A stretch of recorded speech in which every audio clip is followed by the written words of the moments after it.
Welcome back. Now that you have Docker set up and Docker is running, let's go to our SmartBrain API project, which I have over here, and build a sample Docker file. And we're using this project because by the end of this section, we're actually going to build a Docker file for this entire project.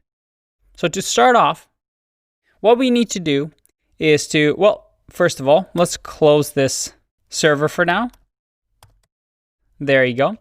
And what we need to do is to first build an image file that Docker can read. And the way we do that is by creating a new file at the root of our project. So I'm going to say, actually, I'm just going to do it here. I'm going to say touch, and we have to call this Docker file. And this Docker file will be our image. So if I hit enter here, we see that we now have a Docker file in our project. So let's open this up. And this is completely empty right now. And that's fine. Now in here, if you remember, we can include images that I showed you in Docker Hub that other people have written. So for example, we want Node to be running on this project. Let's see our Node version for our SmartBrain app. If I do node-v, I see that it's 8.9.1. All right, let's go to Docker Hub, which I have it up over here, and let's check out Node. And we want to run a version. We see that it has the latest version of version 8, which is fine for us. It's also called Carbon. So if I click here, I see that, oh yeah, that's a Docker file, but I just need the Node Carbon or Node this specific version.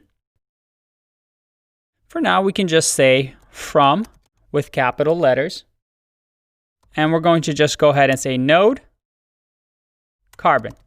That's it. So we're saying just grab the Node Carbon image.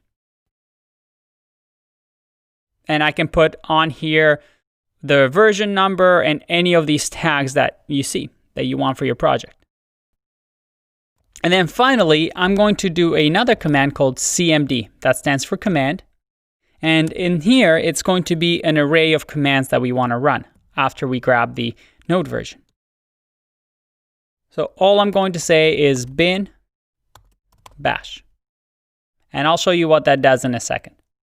Now, the first command, as I said before, tells Docker to use the Node image from Docker Hub. Again, the official Docker image repository. And this is what we call a parent image of our image.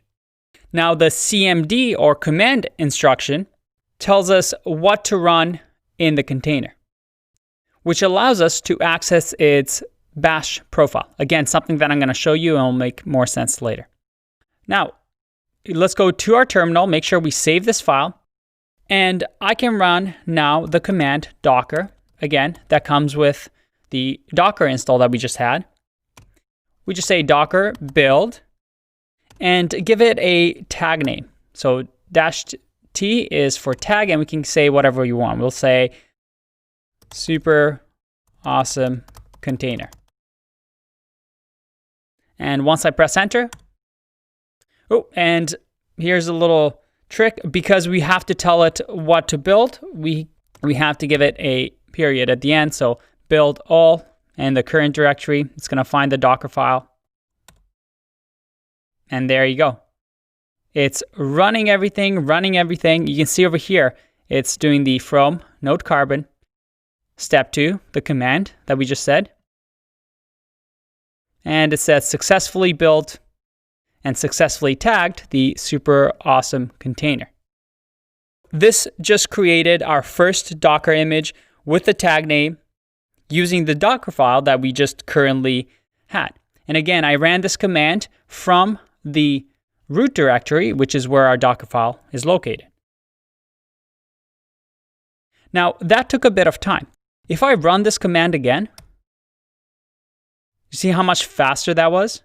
And that's because instead of downloading Node all over again, like it did the first time around, Docker is going to use the cached image or it remembers this image. So it becomes a lot faster.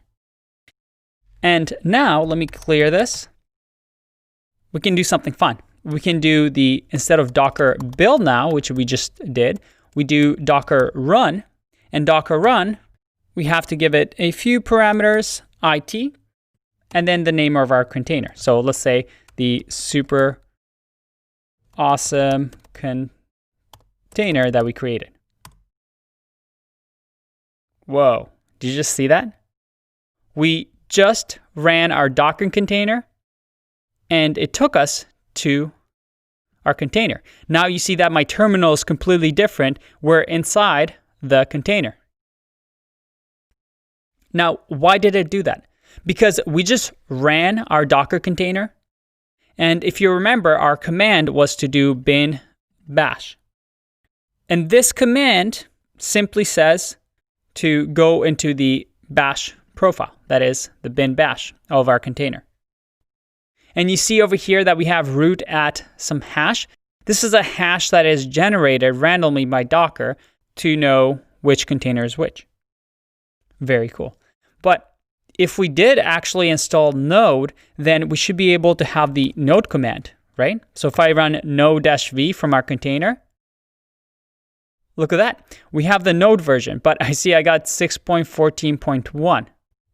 That's not what we expected, because if we look over here, we installed Carbon, and that should be 8.11, but instead we got 6.14, which is Boron. Interesting. Let's change the version number to the actual number.